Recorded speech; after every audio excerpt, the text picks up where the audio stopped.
आज का जो हमारा टॉपिक है वो है इमोशनल इंटेलिजेंस। 21st सेंचुरी के अंदर इमोशनल इंटेलिजेंस एक अपने आप में एक बहुत बड़ा टॉपिक है, क्योंकि अगर आप एक बिजनेसमैन हैं या आप जॉब कर रहे हैं या आप हाउसवाइफ हैं या आप अपने फ्रेंड सर्किल के अंदर कहीं पर भी अगर अपने आप हर रिलेशंस को बेटर बनाना चाहते हैं तो आपका EQ बहुत हाई होना चाहिए। अकॉर्डिंग टू स्टडी जो आईवी की जो यूनिवर्सिटीज़ है जिसके अंदर टॉप 5 यूनिवर्सिटीज़ आती हैं, उसकी जो टॉपर है उनका 90% EQ हाई होता है। ओके, और दुनिया के जितने भी टॉप लीडर्स हैं, जो टॉप पर्सनैलिटीज़ हैं, अकॉर्डिंग टू स्टडी उन सब का EQ बहुत हाई होता है। सो अगर आप अपनी लाइफ में भी कुछ बेटर करना चाहते हैं सो हमारा EQ बहुत हाई होना चाहिए। ओके, अब what are the science of high EQ? अगर जिन लोगों का EQ हाई होता है उन लोगों की क्या साइंस क्या होती है उनके अंदर। सो फर्स्ट जो मैं आपके सामने डिस्कस करने जा रहा हूँ, जिन लोगों का EQ अच्छा होता है वो लोग एम्पैथेटिक होते हैं। एम्पैथेटिक का मतलब the take care of others, वो दूसरों की फीलिंग्स का बहुत ध्यान रखते हैं। ओके, एंड सेकंड, ऐसे लोग जिनका EQ हाई होता है वो किसी भी इमोशंस पे इंस्टेंट रिएक्ट नहीं करते हैं। से 27 इमोशंस होते हैं हर एक इंसान के अंदर, जैसे जेलसी हो गया, एंगर हो गया, लव, हैप्पी। ओके, उन सब को जिन लोगों का EQ हाई होता है वो लोग उन पर इंस्टेंट रिएक्ट नहीं करते हैं। फॉर एग्जांपल, अगर आप पे किसी ने गुस्सा किया तो जिन लोगों का EQ हाई होता है वो लोग गुस्से के पीछे की वजह को जाके तलाश करते हैं, उन पे इंस्टेंट वो रिएक्ट नहीं करते हैं। अगर जेलसी हो रहा है तो वो उस जेलसी के पीछे की वजह को जाके तलाश करते हैं, फिर उस पर रिएक्ट करते हैं। आप इमेजिन करें कि एक बंदा है जिस पे कोई गुस्सा कर रहा है, ओके, और वो उसके पीछे की वजह को जाके तलाश कर रहा है, उस पर वापस गुस्सा नहीं कर रहा है, तो आप इमेजिन करें इस बच्चे की, इस इंसान की पर्सनैलिटी कितनी आगे जाएगी। ओके, सो सेकंड जो मैंने आपको बताया वो इमोशंस पे इंस्टेंट रिएक्ट नहीं करते हैं। तीसरी, वो जिन लोगों का EQ हाई होता है वो क्रिटिसिज्म से बेनिफिट करते हैं। ओके, वो क्रिटिसिज्म को अपना पर्सनल अटैक नहीं समझते हैं। ओके, जिन लोगों का EQ हाई होता है। और फोर्थ पॉइंट जो है वो ये है कि जिन लोगों का EQ हाई होता है वो ऑथेंटिसिटी को शो करते हैं। अब ऑथेंटिसिटी को शो करने का क्या मतलब है कि जो उनके दिल में होता है वो ही उनकी ज़बान पे होता है। लेकिन आज की इस हमारी सोसाइटी के अंदर आप लोगों ने भी बहुत देखा होगा कि इसका लोग मिस इंटरप्रेट करते हैं, इसका लोग गलत यूज़ करते हैं। हाउ कि बहुत सारे लोगों को आपने बोलते हुए सुना होगा कि मैं तो साफ दिल का हूँ, जो मेरे दिल के अंदर है वही मेरी ज़बान पे, और आई डोंट केयर, और सच हमेशा कड़वा होता है। इस तरीके के सेंटेंसेस आपने सुनने को मिले होंगे। Okay, so I just want to tell, ऐसे लोगों को मैं बताना चाहूँगा कि सच कभी भी कड़वा नहीं होता है, सच तो बहुत मीठा होता है।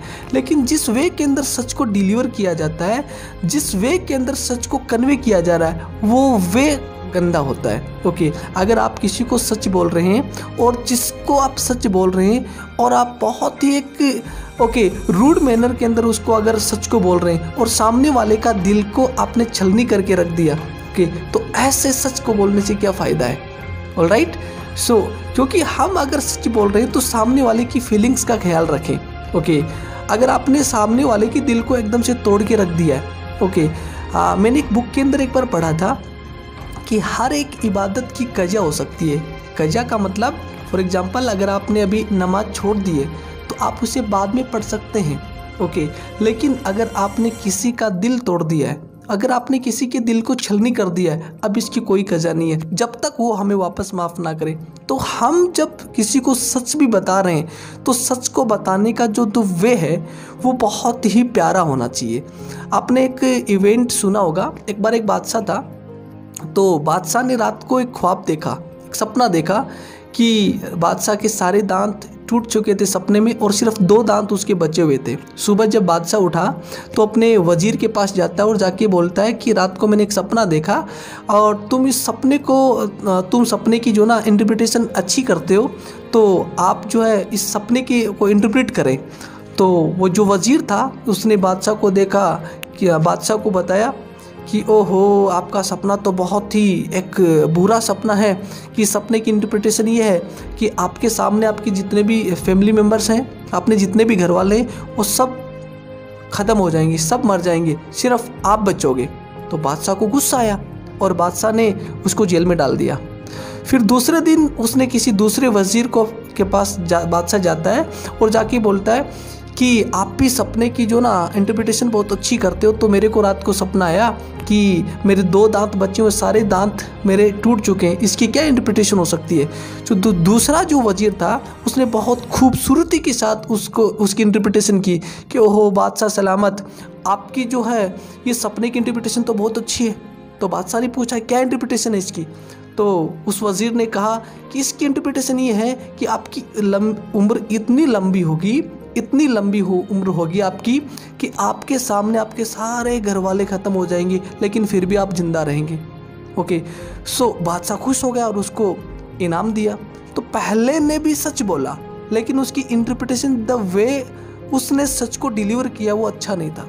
और दूसरे ने भी सच बोला, लेकिन उसका जो वे था वो बहुत अच्छा था।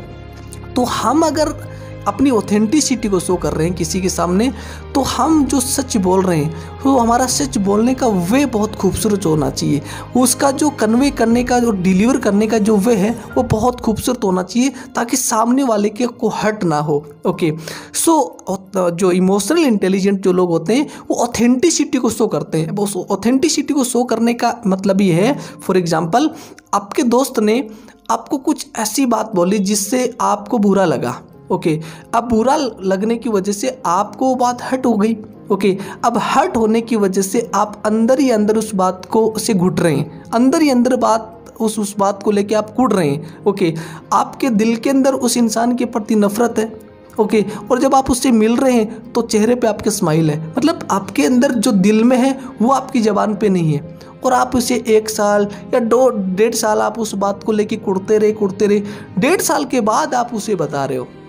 और वो बंदा जिसने आपको कहा, उसने कहा यार मेरी तो इंटेंशन ये नहीं थी, ओके, तुम्हें मुझे पहले बताना चाहिए था। तो जो इमोशनल इंटेलिजेंट जो लोग होते हैं वो अपने दिल के अंदर वही बात होती है उनकी जो ज़बान पे होती है। ओके, और उसको बहुत बहुत खूबसूरती के साथ वो डिलीवर करते हैं और कन्वे करते हैं, जिससे दूसरे वाले को हर्ट नहीं होता। So this is the emotional intelligent people. Thank you friends.